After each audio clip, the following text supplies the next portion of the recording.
How to handle criticism. Like a true leader. Rohn. From the moment you step into a leadership role, criticism finds you. You hear it in feedback sessions. You see it in social media comments. You feel it in the quiet doubts that creep into your mind. Yet every true leader learns that criticism is not an enemy. It is a mirror. It is a guide.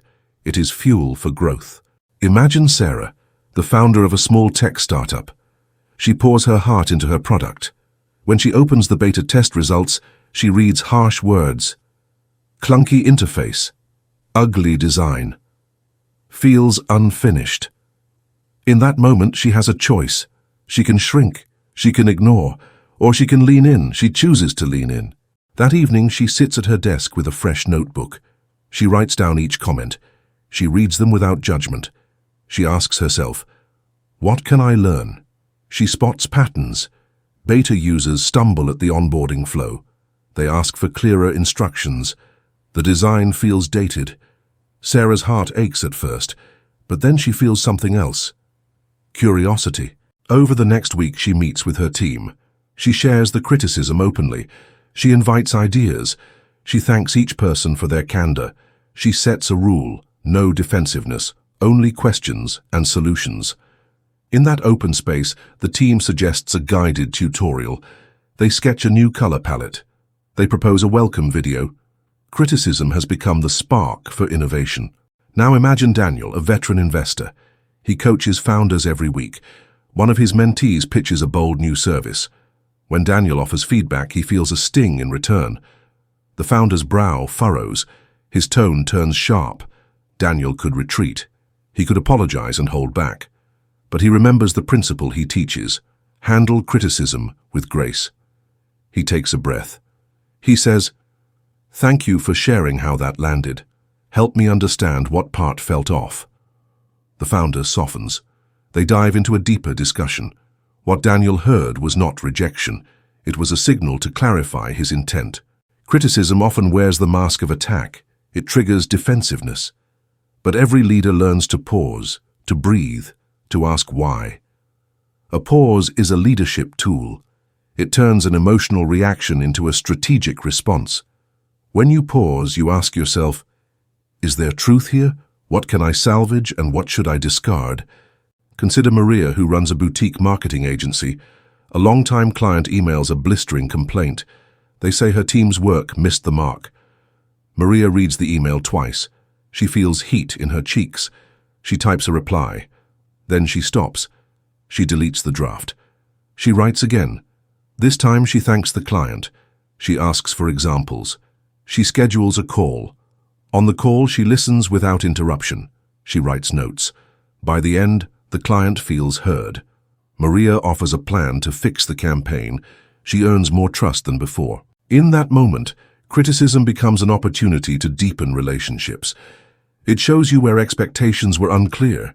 It shines a light on blind spots. A true leader does not punish the messenger. She rewards the insight. You might think handling criticism is a natural skill. It is not. It is a habit you build. Start with mindset. Remind yourself that criticism is data, not a verdict on your worth. Say aloud, I welcome feedback. I will learn from it. Repeat it when your heart races. Next, build a process. When you receive criticism, follow 3 steps. First, absorb. Read or listen fully without interrupting. Second, reflect. Ask clarifying questions. Third, act. Identify one change you will make. Communicate that change back to the critic. This cycle turns negativity into progress. Let me tell you about Joshua. He leads a team of 10 at a manufacturing firm. After a product launch, some employees criticize his communication. They say they did not know deadlines. Joshua follows the 3 steps. He holds a team meeting. He asks them to share specifics. He takes notes. He apologizes for the confusion. Then he rolls out a new weekly update email. He invites the team to suggest improvements. Morale soars. Productivity rises. Criticism became the catalyst. Sometimes criticism cuts deeper. It challenges your vision. It questions your values. In those moments, a leader must anchor to purpose. Remember why you started. Recall your mission. Use that anchor to distinguish between constructive feedback and noise. You will learn to nod at the good points. You will learn to ignore the irrelevant jabs. Picture Lena, who launched a social enterprise to bring clean water to remote villages. Critics accuse her of being naive. They say her model is unsustainable. She feels the weight of their words, yet she taps into her purpose. She visits the villages. She sees children drink safe water for the first time. She remembers the promise she made. That memory gives her courage to refine her model and persevere until it succeeds. Handling criticism also means giving yourself grace. You will not get every response right. You may respond too quickly. You may overthink. That is part of the journey. Reflect on each exchange. Ask yourself, how did I feel? What could I do differently? Each reflection builds your resilience muscle. 1 year into leading her company, Sarah looks back at the beta feedback that once felt brutal. She sees now how it transformed her product. She smiles when she reads the testers' new praise. Intuitive interface. Beautiful design. Their words now are flowers planted by the seeds of criticism. True leaders look for criticism. They solicit it. They invite diverse viewpoints. They know that the more angles they hear, the stronger their decisions become. You can create a culture where feedback flows, where ideas clash respectfully, and where every challenge is met with curiosity. As Jim Rohn said, criticism is a privilege. It means you matter. It means people care. It means they want you to be better.